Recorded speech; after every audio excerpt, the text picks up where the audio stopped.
Hola chicos, ¿cómo están? Espero que se encuentren súper bien. Bueno, este video específicamente lo hago porque sé que estas plantas, Cera deliciosa específicamente, es una planta muy llamativa, muy apetecida por todos los amantes de las plantas. Es una planta que es fácil de encontrar relativamente, es una planta que es fácil de cuidar relativamente también. Para principiantes es excelente si obviamente se tienen en cuenta los cuidados y las necesidades esenciales de esta planta. Les voy a explicar un poco sobre el nombre y algunas características y sus cuidados también. Bueno, vamos a empezar hablando primero sobre el nombre de esta planta, pero vamos a empezar a hablar también sobre su descripción, sobre sus características, sobre sus cuidados y demás. Podemos empezar diciendo que Monstera viene en latín, pero ¿qué significa? Significa monstruoso o anormal, ya que esta planta logra unas alturas increíbles, logra alturas de hasta 3 metros, es una planta gigantesca y es una planta bastante llamativa por eso. Otra de las cuestiones de este nombre es la parte que significa deliciosa. ¿Qué es deliciosa? Pues literalmente deliciosa. Ya que esta planta genera unos frutos bastante, pues lo que dice, porque yo no lo he probado realmente, bastante ricos. Es como una mezcla entre plátano y piña, no sé. Pues realmente no lo he probado. El que lo haya probado, que comente en los comentarios qué tal es el sabor y qué tal es el fruto de esta planta, porque ya cuando alcanza una madurez bastante desarrollada, logra desarrollar este tipo de frutos. Bueno, esta planta también es llamada planta de queso suizo o costilla. ¿Cuál es el origen de esta planta? Esta planta viene principalmente de México, viene de América Central, viene de selvas tropicales, de bosques tropicales y es una planta que tiene raíces aéreas y se adhiere a los árboles, siempre buscando la luz, entonces siempre va a escalar. Bueno, el tamaño de esta planta depende de las condiciones donde se encuentre y depende de los cuidados que le des.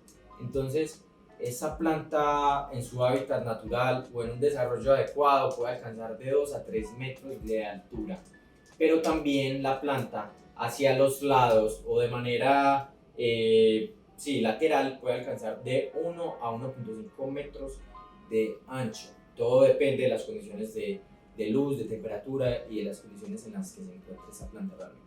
Bueno, una característica interesante de esta planta es que tiene unos hoyos o tiene unas aberturas también. Hay diferentes variedades. Y pues de acuerdo a la variedad también se ven sus características en las hojas y en las raíces y en los tallos. ¿Qué pasa con estos hoyuelos o estos hoyos? Estos hoyos ayudan a que la luz y el aire puedan pasar, ¿cierto? Atravesar fácilmente y puedan llegar a las hojas que están más en la base o en la parte de abajo y también puedan desarrollarse de la manera más adecuada posible. ¿Qué pasa? Si la planta no se encuentra en las condiciones ideales, esos hoyuelos no van a aparecer, esos hoyuelos no se van a desarrollar. Entonces estén muy presentes eso para que puedan desarrollarse realmente esos hoyuelos. Bueno, en cuanto a la longitud de las hojas, estas hojas pueden alcanzar hasta 91 centímetros de longitud y de ancho pueden alcanzar de 27 a 75 de ancho. Son unas hojas increíblemente grandes. Si ustedes la encuentran en su hábitat natural, son hojas. ¿Dónde ubicar esta planta en interior? Yo lo que recomiendo es que esta planta puede ubicarse ya sea en una oficina en casa, puedes ubicarla también en tu dormitorio, puedes ubicarla en tu balcón, siempre y cuando no le dé luz directa. La luz que tiene que recibir esta planta tiene que ser una luz filtrada, indirecta, muy brillante, porque como ya dije, la luz que esta planta necesita es muy abundante para que empiece a desarrollarse bien las hojas. ¿Qué pasa? Que como esta planta viene de selvas tropicales también, entonces por eso mismo yo les comento, la temperatura de esa planta debe ser cálida. Más adelante voy a explicar un poquito sobre eso. Empecemos hablando de los cuidados. La luz, la ubicación de esta planta. Esta planta necesita de mucha luz, como dije, luz filtrada, entonces puedes ponerla en una ventana, pero pues no sé, ojalá tenga una persiana, ojalá tenga algo que pues filtre la luz y no le llegue directo. También hay que tener presente que la luz cambia a través de todo el año. Hay épocas que son más calurosas, verano, primavera, o hay épocas pues, más frías como el invierno.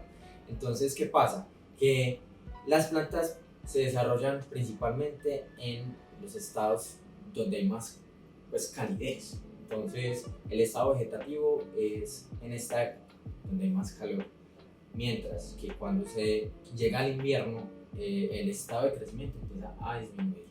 Otro de los elementos es el riego, una de las cuestiones que más dudas tienen las personas, que más se frustran las personas, etc.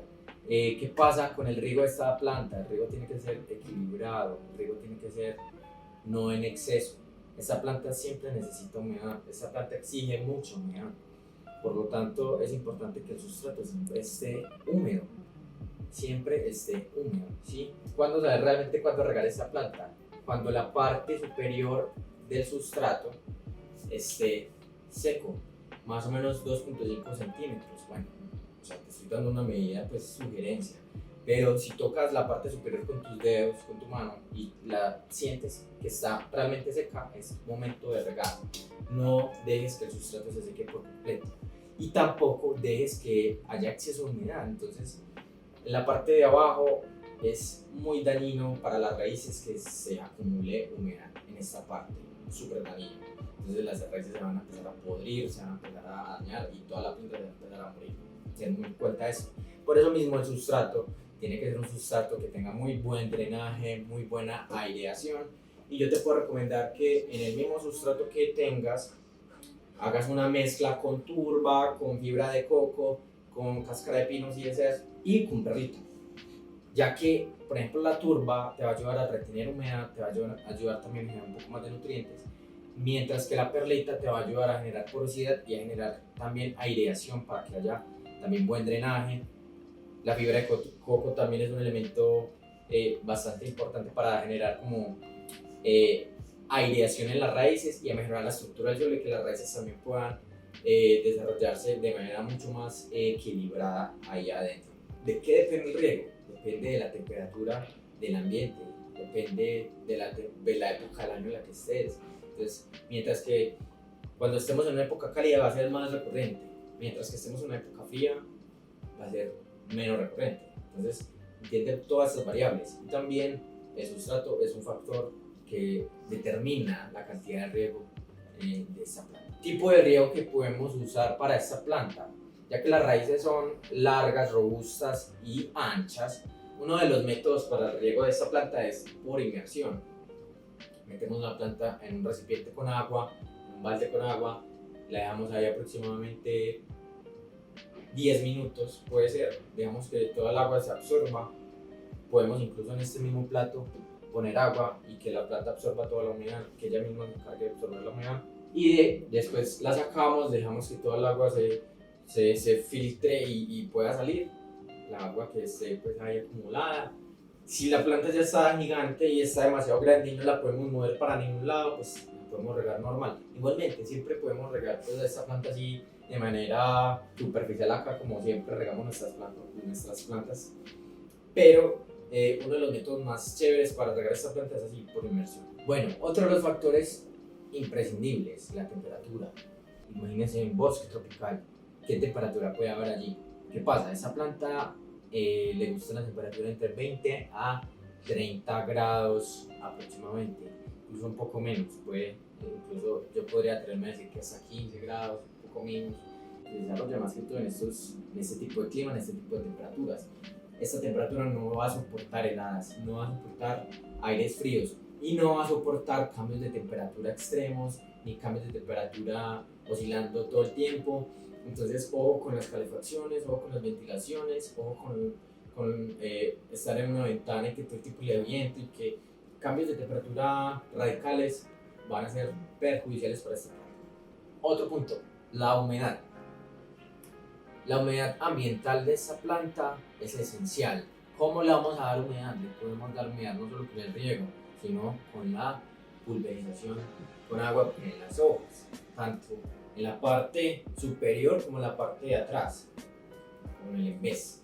¿Qué pasa? Que esta pulverización la podemos hacer de manera regular, día por medio, y más que todo si estamos en época de calor. Cuidado con encharcar la planta. Si bien le gusta la humedad, si bien le gusta el riego, si bien le gusta todo esto de la humedad, debemos tener mucho cuidado.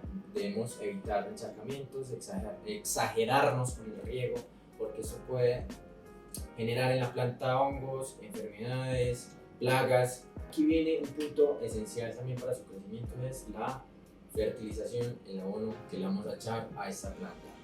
Esa planta debe recibir abono en la época primavera y verano, principalmente, que es el estado vegetativo, es el estado donde está creciendo realmente la planta con toda su fuerza. Debemos parar el abono en invierno. Yo eso es lo que recomiendo. No debemos darle nutrientes donde no lo podemos hacer. Es un momento donde es una pausa. Incluso el riego, pausa. Entonces hay gente que dice, no, todo el tiempo hay que abonar, todo el tiempo hay que abonar. Yo no recomiendo eso. Recomiendo es que cuando estemos en estas épocas de calor, épocas de verano y primavera, aprovechemos estos momentos para fertilizar la planta al máximo. Cada mes, cada 20-30 días podemos abonar esta planta. Yo qué es lo que recomiendo. Yo recomiendo muchísimo el humus de lombriz. Es un componente que tiene, pues, digamos, orgánico. Tiene muchos nutrientes, nunca va a ser perjudicial para las raíces, no las va a quemar, no las va a dañar, no las va, pues, como a estropear, ni tampoco va a dañar la planta como tal. Mientras que si usamos un fertilizante químico, hay que tener mucho cuidado. Yo no estoy diciendo que no se pueda usar. ¿Qué pasa? Que el humus lo podemos comprar ya sea sólido, ya sea en tierra, como también líquido. Entonces, mira cómo lo usan. Mientras que el químico hay que tener muy en cuenta porque se tiene que diluir en agua, se tiene que usar cierta cantidad. Entonces, cuando lo vayas a usar, mira muy bien las instrucciones del fabricante para que no te excedas con la cantidad, para que no te excedas con los periodos donde se puede usar o el tiempo que se puede usar la fertilización, porque si nos ponemos con el químico podemos dañar la planta. Y si tienes la oportunidad de comprar compost o de hacer compost en tu casa, también es genial. Eso es otro abono súper bueno y orgánico también. Bueno, para mantener una buena salud de esta planta, para que esté en buenas condiciones, también debemos hacer poda. Así que si vemos que una hoja está marchita, si vemos que una hoja está amarilla, podemos desde la base del tallo, ¿sí? En lo posible, para que haya una buena cicatrización y para que haya digamos, una buena curación de la planta en ese punto. Y bueno, esto también ayuda a prevenir enfermedades y a que la planta siga creciendo mucho más.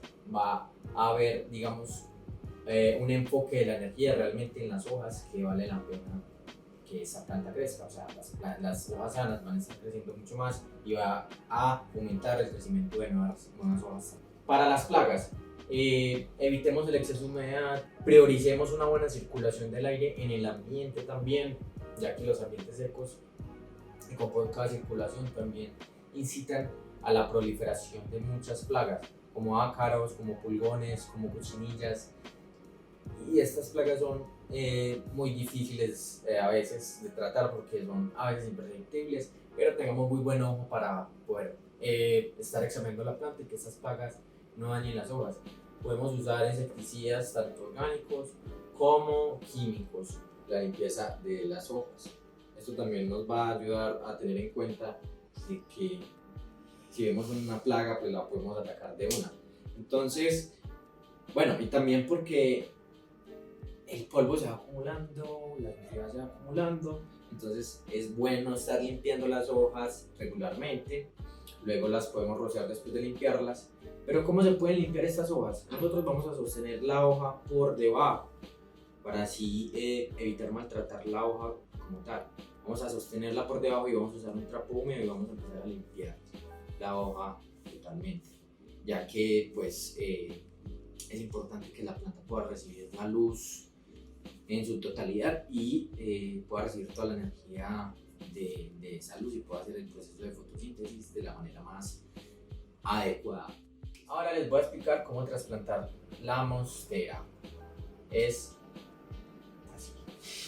Igual, todo es de práctica y realmente, como les digo, no es tan complejo. ¿Qué pasa? Ustedes van a un vivero y casi siempre les van a dar una planta en una bolsa o en una matera estándar que es pequeña. Y les van a dar una planta con un sustrato básico, una tierra negra con cascarilla y ya, nada más. Entonces, ¿cuál es un buen indicador para un trasplante? Primero, pues cuando la compras, ¿cierto? Tráela a tu casa, deja que se adapte a tu hogar, entonces déjala unos 2 días y trasplanta. O cuando ya ves que las raíces están saliendo por debajo, ya están, mejor dicho, expandiéndose de una manera increíble, es un buen momento para hacer el trasplante. Otra cosa es el tamaño de la planta. No vayan a poner una monstera mini muy pequeña en una maceta como estas tan grande. O sea, no tiene sentido. La maceta tiene que ser equivalente al tamaño de la planta. Bueno, entonces voy a cortar esta bolsa para poder sacar bien esta planta. Siempre que vayan a hacer un trasplante tengan en cuenta que se va a hacer un desorden increíble porque pues estamos usando tierra y usando un montón de cosas, un montón de elementos. Entonces yo quiero que vean las raíces de esta planta, que es una cosa de locos. Voy a tratar de quitar tierra de aquí. Ya saben que sale un desorden de mierda, pero hay que voy a soltar un poquito para poder preparar el sustrato de esta planta. ¿Listo?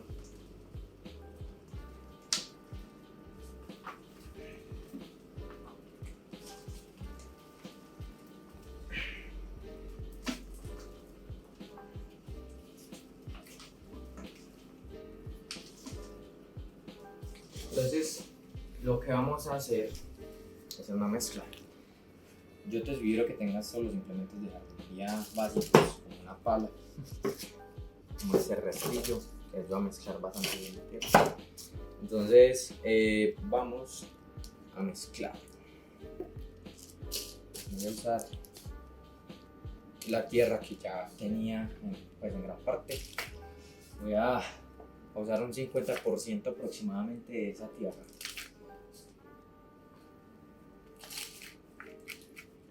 Aquí no hay medidas pues como estandarizadas, aquí no hay medidas exactas, pero sí podemos tener en cuenta ciertos porcentajes para que haya un equilibrio en el sustrato.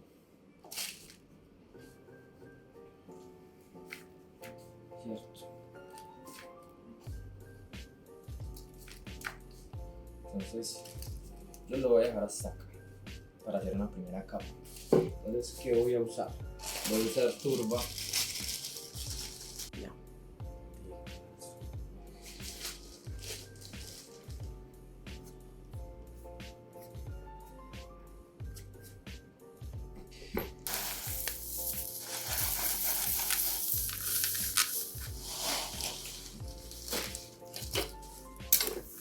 Voy a hacer la mezcla.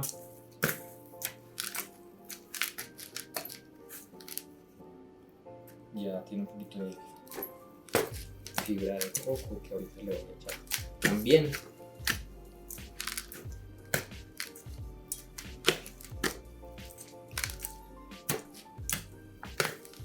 Entonces, echémosle un poco de esta fibra.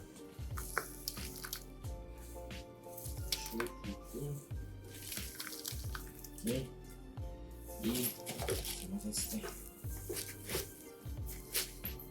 Vamos a la mano bien.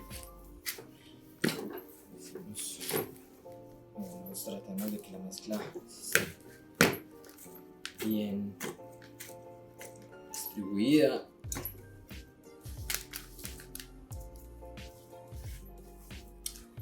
Entonces yo creería que por aquí puede estar la planta.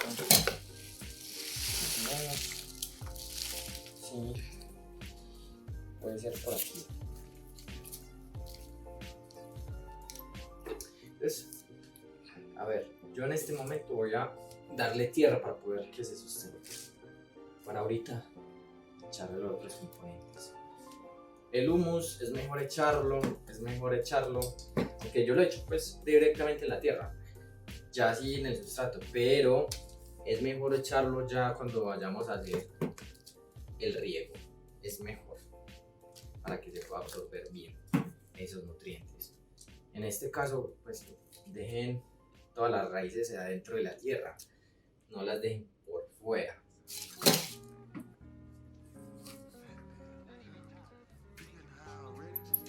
Compacten bien todo para que la planta tenga buen soporte y no se caiga.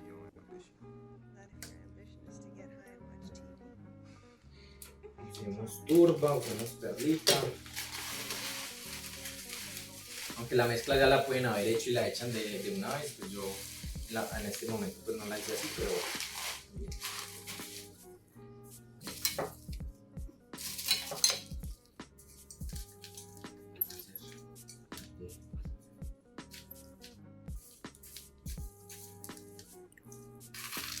De distribuir todo muy bien.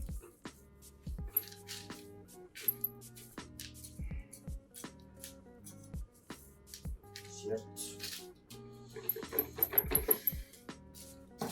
Turbita. Ustedes pueden hacer esas mezclas que es como ustedes vean como más adecuado, pero como les digo, la turba les va a ayudar, por ejemplo, mucho a retener la humedad. Entonces yo voy a usar buena turba.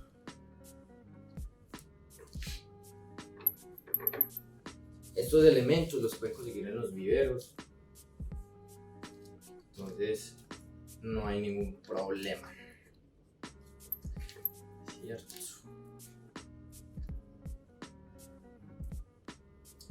Voy a usar otro elemento que es inusual para mí, pero lo voy a usar. Esto le ayuda a explorar muy bien el suelo también.